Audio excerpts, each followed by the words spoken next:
Brothers and sisters, this life of this world is not always the same.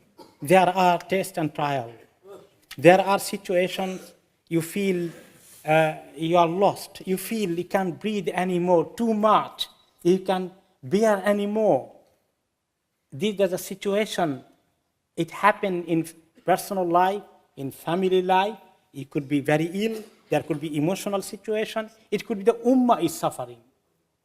In all these cases, Allah subhanahu wa ta'ala give the opportunity for the Muslims. This situation is not a punishment for the ummah. It's not a punishment for the Muslim. Rather, it is an opportunity to come closer to Allah subhanahu wa ta'ala, to make dua to Him, to make tawbah and istighfar, to stand in the salah. And this is Allah subhanahu wa ta'ala said in the Quran, وَاسْتَعِينُوا بِالصَّبْرِ وَالصَّلَاةِ. Ask help of Allah, seek help of Allah with two things. One is sabr, patience, and one is salah. Salah is the prayer, the ritual prayer, and salah is also invocation, all kind of supplication, all kind of dua. And this test in our time, we may think, subhanAllah, too much. When Allah is going to help this ummah? It's suffering and suffering and suffering. Every day is bad news. I wake up in the morning to hear something good, but rather it is always opposite. It makes you hopeless. You despair of Allah's mercy. This is not. It comes from shaitan. Al-ya'su min shaitan. A Muslim will look into the matter that it is the opportunity to make dua to Allah, to come closer to Allah, to make more tawbah and istighfar, and to stand in more salah. And this test becomes then for you the real opportunity of becoming closer to Allah, to achieve high reward. As one of the hadith said, the people who are tested more, put in more trial in this world, more hardship they need to go through. And many other people are less tested, less in trial, more happy. Both of them will see each other in the day of judgment. Those who have gone through difficult time, more test, they will see that all sins are expiated and they are given piles of reward, so much honored by Allah. Then the people of well-being, they will be regretting. They'll be telling Allah, we wish you could test us like them or more. Even our skin, our body should be skinned off out of the torture. We could be very happy today with all this high reward. However, Islam doesn't allow you to ask Allah more test and trial. Not allowed. Rasulullah sallallahu alaihi wasallam said, Sallallahu al-afiyah. You ask always Allah well-being and safety. However, if Allah subhanahu wa ta'ala put you in test, you have to exercise sabr and dua and istighfar and coming to Allah subhanahu wa ta'ala. You will be tested that many people before us were tested, even the prophets.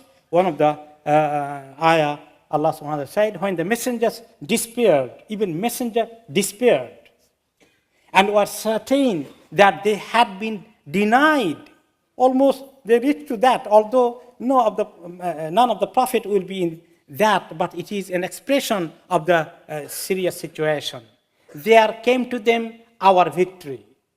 When they are in that last level of their trial, then to them came our victory.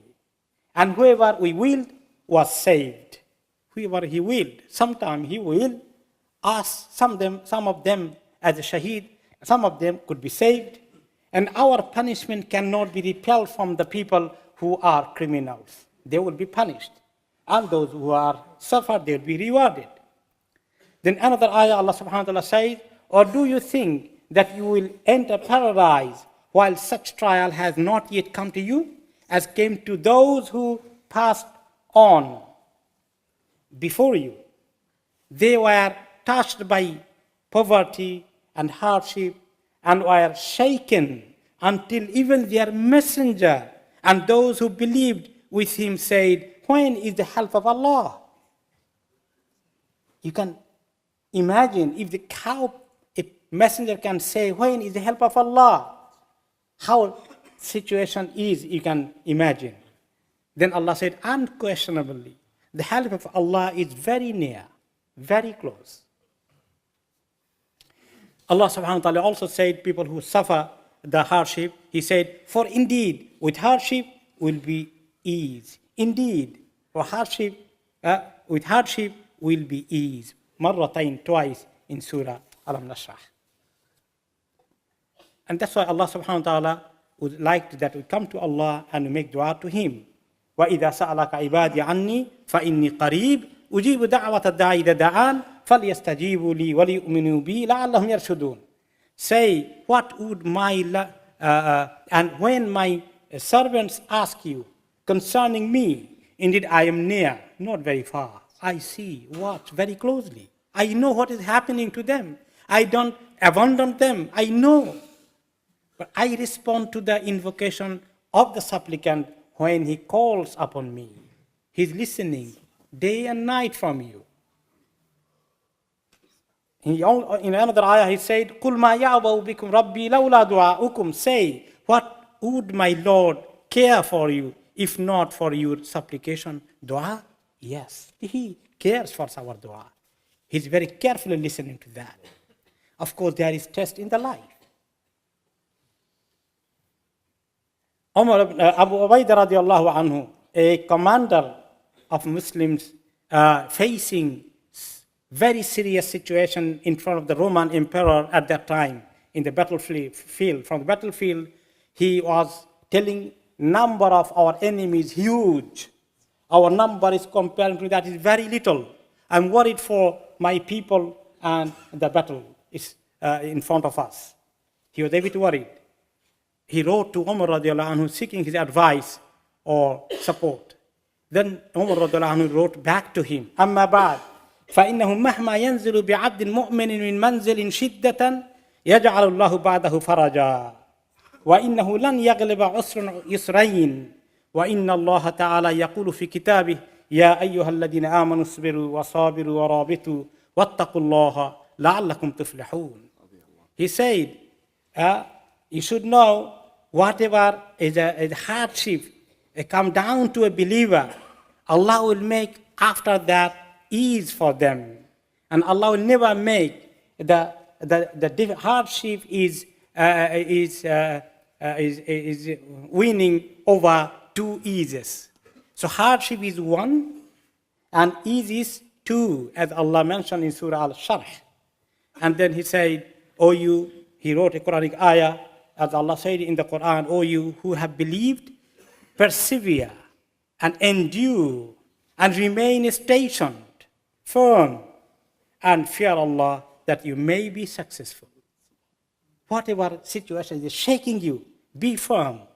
You should know Allah is with you. Allah is going to help you. فَلَوْلَا إِذْ جَاءَهُمْ بَأْسُنَا تَضَرَّعُوا. He wanted for us to make dua more to Him. Then why, when our punishment came to them, did not they not humble themselves to become more humble to Allah in the time of the hardship and the difficulty? And it is one of the important form of ibadah that you ask Allah to remove your difficulty, to give you ease. Itself is a very big ibadah.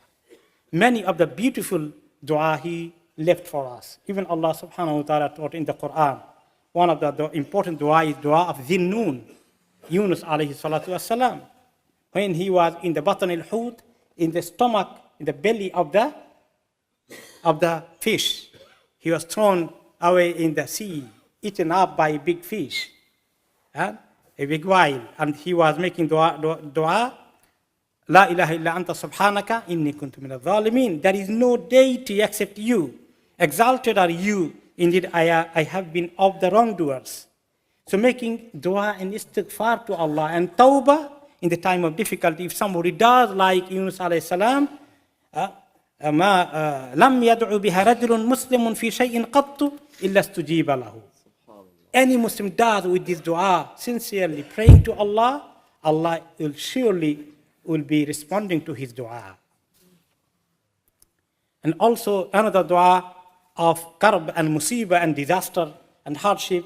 La ilaha illallah al-azim al-halim. La ilaha illallah rabbul arsh al-azim. La ilaha illallah rabbul samawati as-sab'i wa rabbul ardi wa rabbul arsh al-karim. This is the dua said by Rasulullah sallallahu alaihi wasallam in the time of difficulty more and more.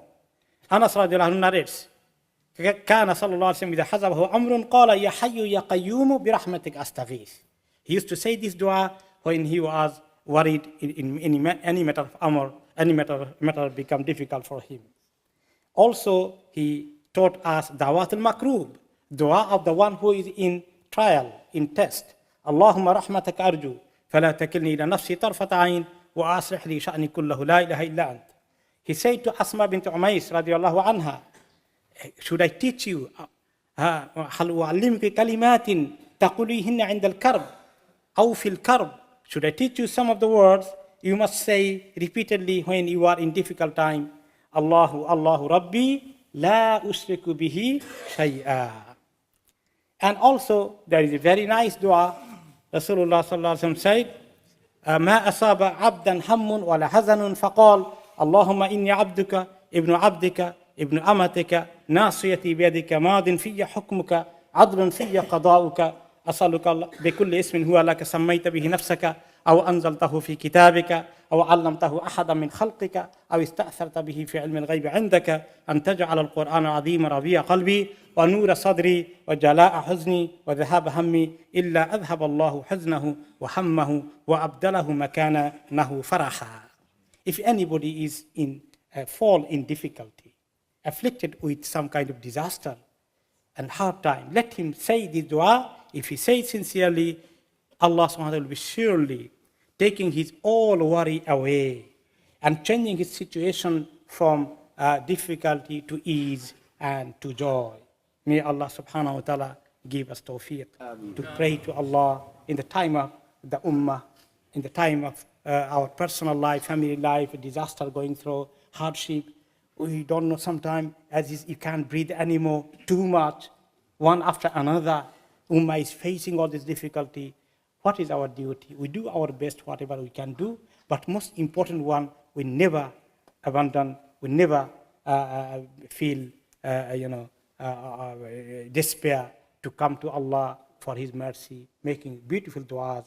وَاسْتَعِينُوا بِالصَّبْرِ وَالصَّلَاةِ with sabr, with asking Allah tawfiq. May Allah subhanahu wa ta'ala give us tawfiq. بارك الله لي ولكم في القرآن العظيم ونفعني وإياكم بما فيه من الآيات والذكر الحكيم وأقول قولي هذا وأستغفر الله لي ولكم ولسائر المسلمين من كل ذنب فاستغفروا واتوبوا إليه إنه هو الغفور الرحيم.